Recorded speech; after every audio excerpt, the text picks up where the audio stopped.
Hi, question ശ്രദ്ധിക്കുക.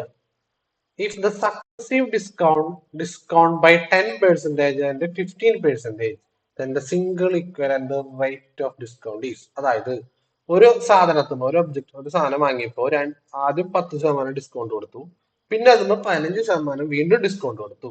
10% കൊടുത്തു, ഒരു വില കിട്ടി, അതിന് പിന്നെയും 15% കൊടുത്തു. അങ്ങനെ മൊത്തം എത്ര എമൗണ്ട് ഡിസ്കൗണ്ട് കിട്ടി എന്നാണ് ചോദ്യം. അതിനെയാണ് സക്സസീവ് ഡിസ്കൗണ്ട് എന്ന് വിളിക്കുക. അപ്പൊ അതിന് സക്സസീവ് ഡിസ്കൗണ്ട് കണ്ടുപിടിക്കാൻ ഒരു ഇക്വേഷൻ ഉണ്ട്. ആദ്യത്തെ ഡിസ്കൗണ്ട് എ ആണെന്ന് വിചാരിക്കുക, രണ്ടാമത്തെ ഡിസ്കൗണ്ട് ബി ആണെന്ന് വിചാരിക്കുക. എ പ്ലസ് ബി കൂട്ടുക മൈനസ് എ ഇൻറ്റു ബി, എയും ബിയും കൂടി ഇൻറ്റു ചെയ്തിട്ട് ബൈ 100 ചെയ്യുക, 100 ചെയ്യുക. അപ്പൊ കിട്ടുന്നതാണ് അവിടുത്തെ സക്സസീവ് ഡിസ്കൗണ്ട്.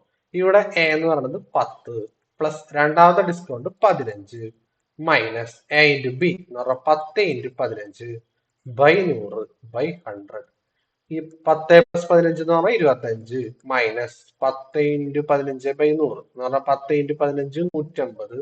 150 ബൈ 100 എന്ന് പറഞ്ഞാൽ 1.5 എന്ന് കിട്ടും. 25 1.5 കുറച്ച് കഴിഞ്ഞാൽ 23.5 എന്ന് കിട്ടും. 23.5%. ഇതാണ് ആകെ അവിടെ കിട്ടിയ ഡിസ്കൗണ്ട്. ക്ലിയർ ആണ്? സെറ്റ്. Thank you.